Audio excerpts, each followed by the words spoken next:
여호와의 말씀이 내게 임하여 이르시되 인자야 너는 이스라엘의 예언하는 선지자들에게 경고하여 예언하되 자기 마음대로 예언하는 자에게 말하기를 너희는 여호와의 말씀을 들으라.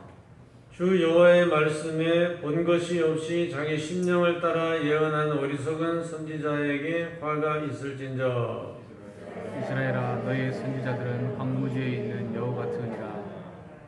너희 선지자들이 성 무너진 곳에 올라가지도 아니하였으며 이스라엘 족속을 위하여 여호와의 날에 전쟁에서 견디게 하려고 성벽을 수축하지도 아니하였느니라. 여호와께서 말씀하셨다고 하는 자들이 허탄한 것과 거짓된 점괘를 보며 사람들에게 그 말이 확실히 이루어지기를 바라게 하거니와 그들은 여호와가 보낸 자가 아니라. 너희가 말하기는 여호와의 말씀이라 하여도 내가 말한 것이 아닌즉 어찌 허탄한 묵시를 보며 거짓된 점괘를 말한 것이 아니냐. 그러므로 주 여호와께서 이같이 말씀하셨느니라. 너희가 허탄한 것을 말하며 거짓된 것을 보았음즉 내가 너희를 치리라. 주 여호와의 말씀이니라. 그 선지자들이 허탄한 묵시를 보며 거짓 것을 점쳤으니 내 손이 그들을 쳐서 내 백성의 공회에 들어오지 못하게 하며 이스라엘 족속의 호적에도 기록되지 못하게 하며 이스라엘 땅에도 들어가지 못하게 하리니 너희가 나를 여호와인 줄 알리라. 아멘. 네, 오늘 말씀은 거짓 예언자 심판 이런 주제입니다. 지난 시간에 우리가 묵상한 것은 앞으로 기근이 닥칠 것을 예언하시고 또 묵시에 대한 그런 여러 가지 내용을 증거하는 것을 묵상을 했습니다. 오늘은 거짓 예언자들의 거짓 예언에 대해서 그리고 이런 말을 한 거짓 선자들이 어떤 심판을 받게 되나 하는 내용들을 증거하는 말씀입니다. 하나님의 말씀이 에스겔에게 임하였다 1절에 말씀하고 있습니다. 선지자는 자기의 말을 하는 사람들이 아니고 하나님의 말씀을 받아서 그대로 전달하는 사람들입니다. 그리고 말씀을 받는 방법에 있어서는 신비로운 방법으로 말씀을 받기 때문에 일반인들은 알 수가 없습니다. 그거는 받은 사람만 아는 거기 때문에 우리가 그 신비한 그 계시를 받는 그 과정이나 그 방법에 대해서는 우리는 알 길이 없습니다. 경험이 없기 때문에 모르는 거죠. 그러나 어쨌든 자기 마음에 떠오르는 생각을 말하는 것이 아니다라는 것이 분명합니다. 이것은 인격이신 하나님으로부터 분명히 음성을 들은 것이다 이렇게 말할 수가 있습니다. 2절에 보면은 이 거짓 예언자들에 대해서 자기 마음대로 예언하는 자들이다 그랬고 이 사람들을 경고한다고 그랬어요. 그러니까 자기 마음대로 하나님 말씀을 예언하면 되겠습니까? 사람의 마음은 만물보다 거짓되고 부패하다고 그랬는데 사람은 거짓말을 얼마든지 지어서 말할 수 있는 그런 존재입니다. 그렇기 때문에 그 계시를 받는 것은 계시 받는 자만 아는 것이기 때문에 솔직히 검증이 안 돼요. 검증이 안 되는데 그 사람의 인격을 보고 믿는 거죠. 그냥 그 사람은 거짓말할 사람이 아닌 것 같다. 이렇게 인격을 보고 믿는 거지. 그 사람이 계시 받은 걸 내가 뭐 들었나요? 봤나요? 진짜 받았나 안 받았나 어떻게 알아요? 검증이 참 어려운 거죠. 그런데 자기 마음대로 이렇게 예언을 하면 그게 너무나 또 진짜처럼 말을 하니까 사람들이 속아서 넘어가는 거죠. 거짓말하는 사람들은 자기 말을 믿도록 만드는 아주 교묘한 기술자들이라고 할 수가 있어요. 이런 사람들은 달변가가 많고 또 호소력도 있고 거짓 의성어를 사용하고 감정에 호소하는 연기력도 뛰어납니다. 말이 단호하기도 하고 또 엄포를 놓거나 겁을 주기도 해요. 그러면 하나님의 계시를 빙자하여 거짓말을 한다면 사람들이 당합니다. 요즘 보이스피싱을 통해서 사람들이 큰 피해를 입고 있는데, 진짜니까 진짜 같으니까 속는 거 아니겠습니까? 예. 우리 그 친구 목사님 중에 상당히 똑똑한 목사님이 있어요. 항상 우리 모이면은 강의도 많이 하시고 아는 것도 많고 상당히 똑똑한 분인데, 자기가 보이스피싱을 당했대요. 그 얘기를 해요. 깜짝 놀랐어요, 우리가. 아니, 당신같이 똑똑한 사람이 왜 그런 걸 당하냐 했더니, 그래 뭐 딸하고 통화를 하고 끊었는데 곧바로 딸 목소리하고 똑같은 목소리가 들리면서 액정이 깨졌다면서 뭐 이렇게 그 휴대폰 끊지 말라 하면서 막 호소하듯이 막 그렇게 전화가 오니까 놀래가지고, 딸한테 뭐 또 일 있으면 안 되니까 그래가지고 시킨 대로 그래 해가지고 통장에는 돈 다 들렸다 하는 그런 간증을 하는데 깜짝 놀랐어요. 여러분, 그 보이스피싱 하는 사람들이 목소리가 똑같답니다. 그러니까 여러분 가족 중에 딸이라든지 또 아내라든지 누구든지 목소리가 똑같은 목소리가 들리면서 따급한 소리를 하면은 일단 전화를 끊고 그 딸한테 전화를 다시 해봐야 돼. 그러면 가짜인지 진짜인지 알 수가 있죠. 그런데 전화를 끊지 말라고 그러니까 끊지도 못하고 목소리가 똑같으니까 쏘가 넘어가가지고 그 당한 이야기를 하는 걸 제가 듣고, 야, 정말 사기를 치는 사람들은 못 당하겠다. 그런데 거짓 선지자들도 그런 유사한 사기꾼들이라고 할 수가 있습니다. 얼마나 진짜같이 말하면 사람이 속아서 넘어가겠습니까? 그러니까 말을 보통 잘하는 게 아니죠. 처음부터 거짓말을 갖다고 의심이 되면 누가 속겠어요. 그러니까 자기 마음대로 계시 받았다고 이야기하는 사람들을 참 감당하기가 어렵습니다. 그래서 신비주의를 조심하라는 거예요. 지금도 하나님이 뭐든지 다 알려주시는 것처럼 그렇게 말하는 사람들이 있어요. 대단히 신령한 사람처럼 보이죠. 하나님이 모든 걸 다 알려주니까 얼마나 신비롭습니까? 그러니까 무당점쟁이 찾아가듯이 그런 사람 찾아가가지고 자꾸 또 물어봐요. 교인들이 하나님 뭐라고 하더냐, 하나님 무슨 응답을 주셨냐고 자꾸 물어본다. 그러니까 또 자기는 신령한 척 해야 되니까 하나님이 나에게 이런 지시를 하는 것 같다고 또 뭐 그런 식으로 얘기해야 될 거 아닙니까?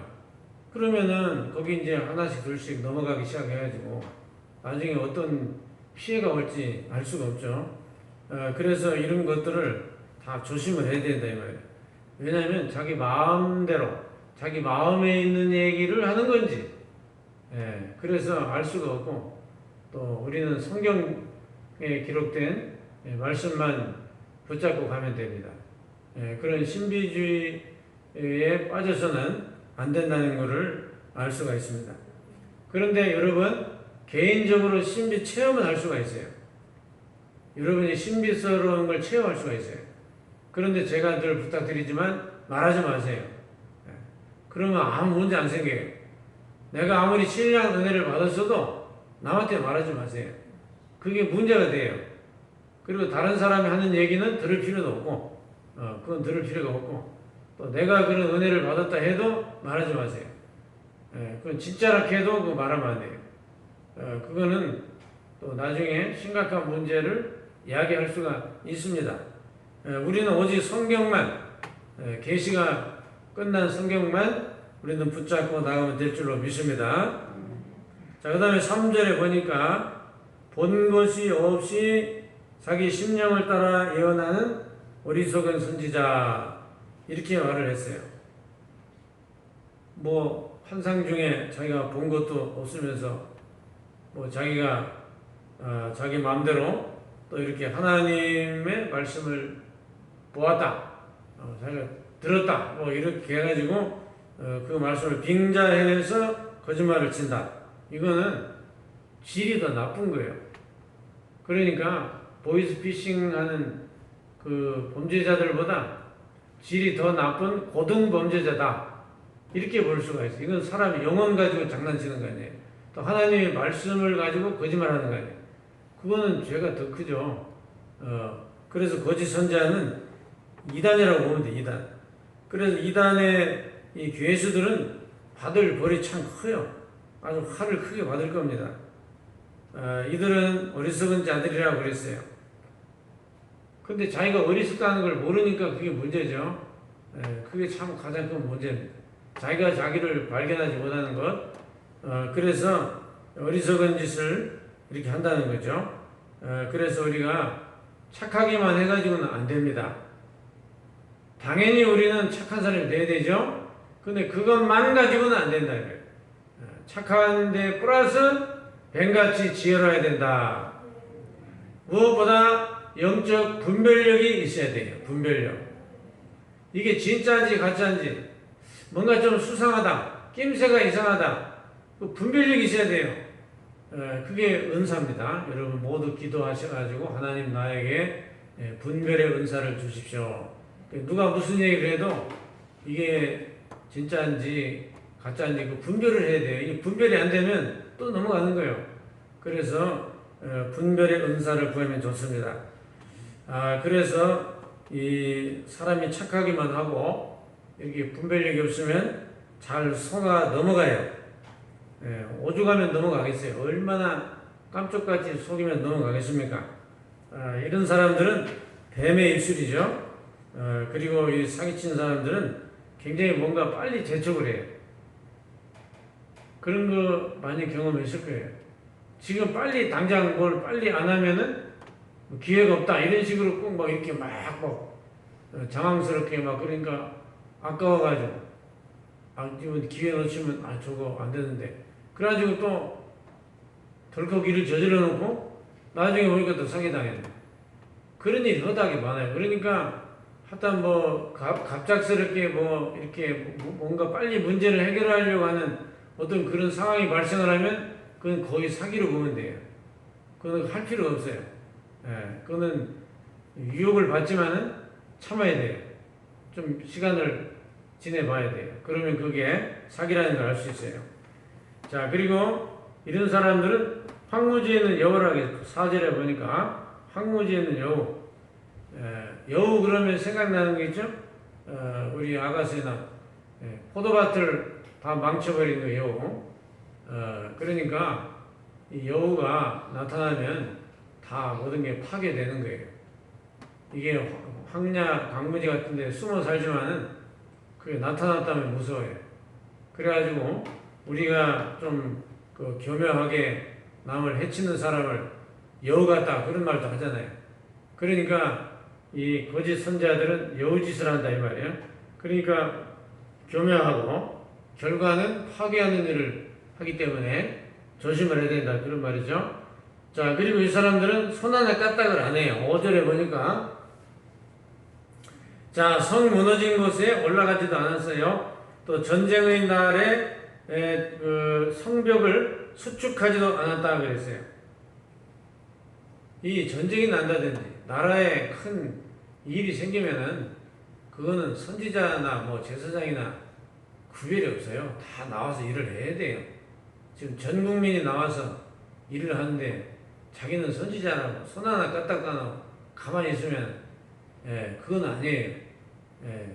그 느헤미야서에도 보면 52일 동안 성벽을 다 쌓았는데 그 구역을 다 이제 설명을 했잖아요. 어디서 어디까지 누가 쌓고 어디서 어디까지 누가 쌓고 하는 그 설명이 느헤미야서에 다 나오는데 거기 보면 제사장들도 다 동원됐어요. 제사장들 다 동원해가지고 성벽을 쌓는 일에 앞장을 섰어요. 그런데 지금 전쟁 난다고 지금 성을 수축하고 앉았는데 이 거짓 선지자들은 나와보지도 안 해. 기도도 안 해. 걱정도 안 해. 뭐 하고 있는 거예요? 지금 나라가 이렇게 어려운데 같이 동참하고 행동도 해야 되죠. 자기는 국민 아닌가? 그런데 이 거짓 선지자들은 그런데도 전혀 뭐 이렇게 관심도 없었다는 거예요. 그럼 뭐 전쟁 나지 않는다고 평화가 오래될 거라고 거짓말을 했으니 또 갈 수도 없겠지. 당신 왜 왔어요? 예? 뭐 전쟁도 안 나고 평화스럽다며. 예. 근데 왜 성을 왜 쌓여?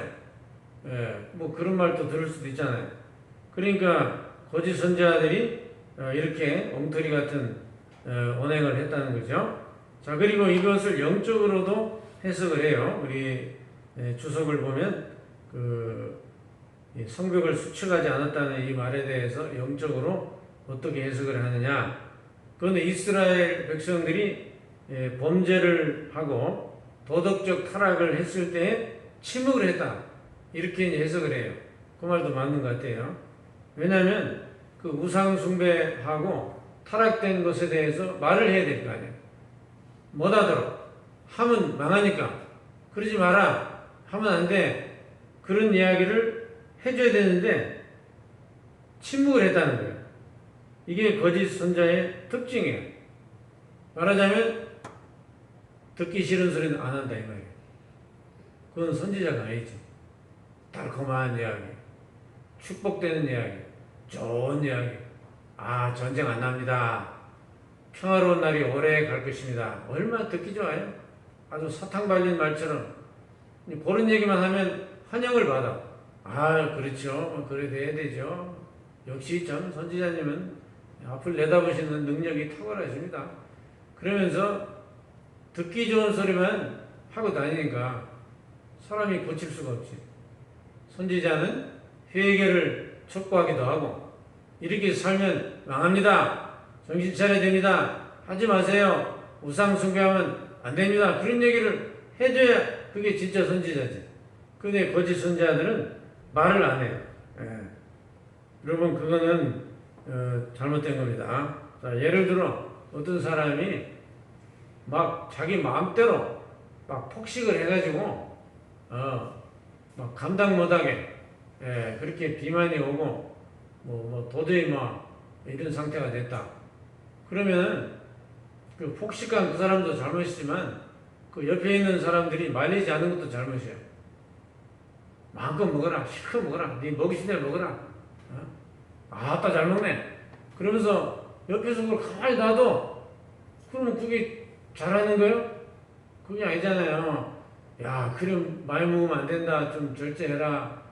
요래 먹으면 살도 빠진단다. 뭐 그런 얘기도 해주고, 그래, 네 많이 먹고 싶지만은 좀 참아야 안 되겠나. 그럼 옆에 자꾸 얘기를 해가지고 비만이 좀 덜 오도록 그렇게 해야 그게 오는 거지. 그렇게 막 먹도록 내비두고 아무 말 싫은 소리 하기 싫다고. 또 막 짜증내니까 먹는 거 막 탐하는 사람한테 그만 먹어라, 먹지 마라, 살찐다, 뭐 이런 막 짜증이 나가지고 막 신경질 내면서 막 집어던지고 막 울고 그러니까 막 몇 번 당해놓으니까 그만 막 말도 못해 이제. 막 먹든지 말든지 이제는 뭐 아예 말도 못해. 이렇게 되면 이제 서로 말하는 거죠. 그러니까 여러분 뭐 듣기 싫은 소리라는 거를 뭐 어떤 방법으로 하느냐는 어떤 그 기술적인 부분은 있겠죠. 그렇지만 하기는 해야 되죠. 여러분 잘못된 길로 가는데 말을 안 하면 어떻게 돼요? 그러니까 이 거짓 선지자들이 이렇게 입을 닫고 잘못된 거를 고치지 않았다니 그런 이야기로 이 말씀을 받아들일 수 있다는 거죠. 5절의 말씀을. 자, 그 다음에 6절입니다. 허탄한 것과 거짓된 정죄를 보며 사람들에게 그 말이 확실히 이루어지기를 바라게 하거니와 그들은 여호와가 보낸 자가 아니라 그랬어요. 예언자는 예언만 하면 되는 거지 무슨 점괘를 쳐요. 그게 벌써 잘못된 거예요. 점쟁이요? 예언자가 무슨 점쟁이요? 왜 점괘를 쳐? 이 자체가 벌써 성령의 은혜가 임해서 이루어진 일이 아니에요. 근데 사람들이 이런 걸 좋아하고 또 그런 소리 듣기 좋아해서 찾아가고 또 거짓말하고 이렇게 돌아갔다는 얘기죠.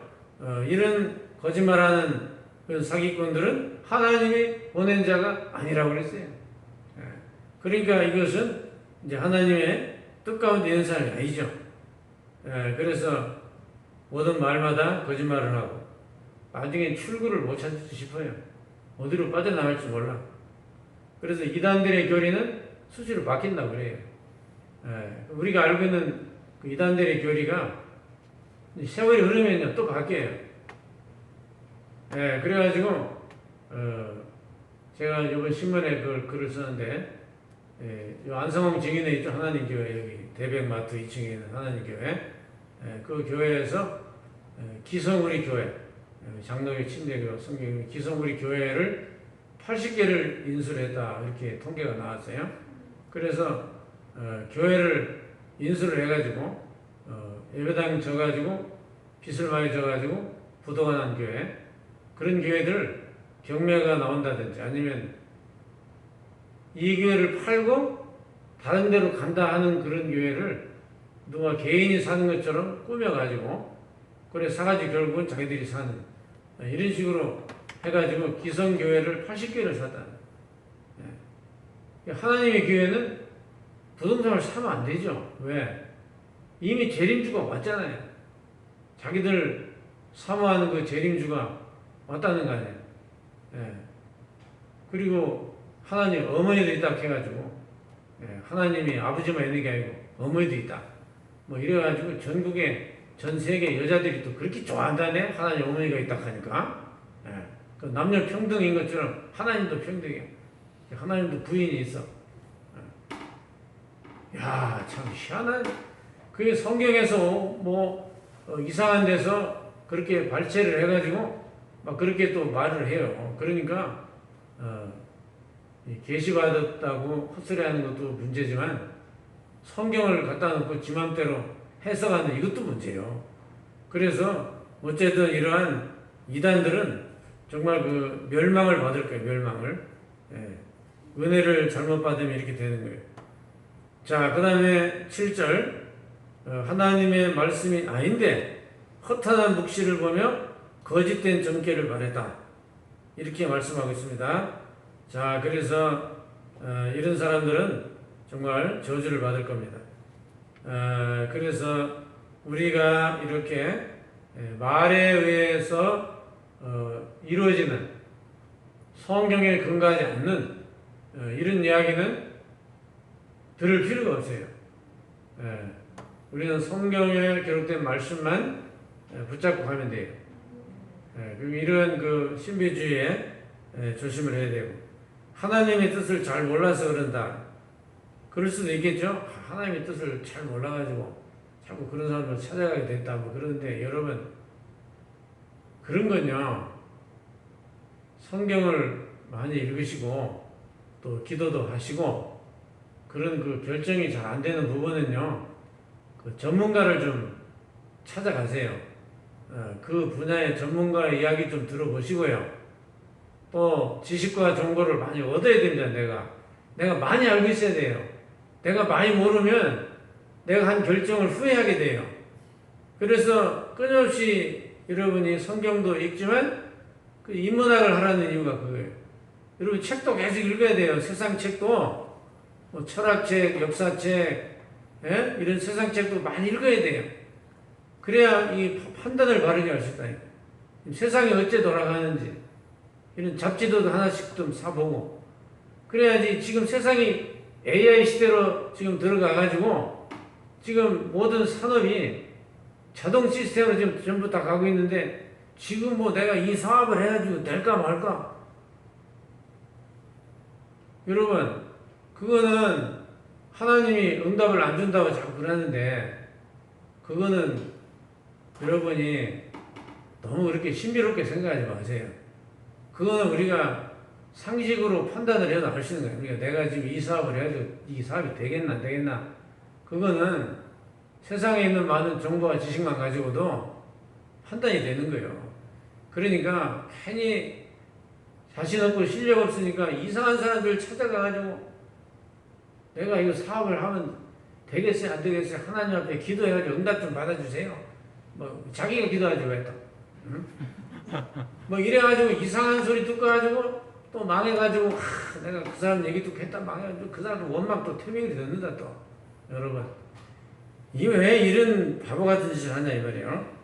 자, 그 다음에 8절 너희가 허탄한 것을 말하며 거짓된 것을 보았은즉 내가 너희를 치리라 그랬어요. 그러니까 거짓 선지자도 망하지만 따라간 그 사람도 같이 망한다 이거예요. 그러니까 이것도 문제가 되겠죠. 그러니까 정신 차리고 아무 데나 가지 마시고 아무 유튜브나 또 보지 말고 우리나라에 또 허아무개씨라고 있는데 그 허아무개씨 강연 듣는데 돈이 비싸더만 한 번 강연 들으러 가는데 그 등록금을 많이 내야 돼요. 사람들도 많이 모였던데 그래가지고 허아무개씨 그 강의 들으려고 사람들이 돈을 내고 가서 듣고 그 허아무개씨가 신이 보낸 사람이래요. 신이 보낸 사람. 그래서 자기가 대한민국을 구원하기 위해서 신이 이렇게 보내가지고 자기가 다 이렇게 지금 불길한 걸 막아내고 또 뭐 다 이렇게 하고 있는 헛소리를 엄청 하더라고. 근데 사람들은 막 열광을 해요. 막 박수를 치고 와 허아무개 때문에 우리가 산다고 하면 이분이 대통령 출마해야지 된다 하면 이번에 또 나오겠지 또. 여러분 참 정말 그런 걸 보면 참 답답한 노릇이죠. 그런 이제 헛소리하는 사람들 따라다니면 안 돼요. 여러분 성경이나 많이 읽읍시다. 할렐루야. 자, 이 사람들은 어떻게 되냐? 9절 이 거짓 선자들은 공회에 들어오지 못한다 그랬어요. 하나님을 섬기는 신앙의 공동체 속에 못 들어와요. 이거는 이제 이스라엘 백성으로 인정을 못 받는 거예요. 사탄의 앞잡이 노릇을 했으니 호적에도 기록되지 못한다 그랬어요. 호적에도 못 올라가요. 이스라엘 백성으로 인정도 못 받아. 그 땅에 들어오지도 못해. 나중에 바벨론에서 귀환할 때 못 들어온다 이제 그런 얘기입니다. 이방인 된 거예요. 구원에서 죄가 된 거예요. 지역 백성이 된 거예요. 거짓 예언자나 그 예언을 따라가는 사람은 이렇게 지옥으로 가는 마지막 멸망을 당하는 거예요. 그러니까 여러분 우리는 기록된 성경대로만 믿으시고 성경 말씀만 우리가 따라서 나가면 틀림이 없는 줄 믿습니다. 기도하겠습니다. 하나님 아버지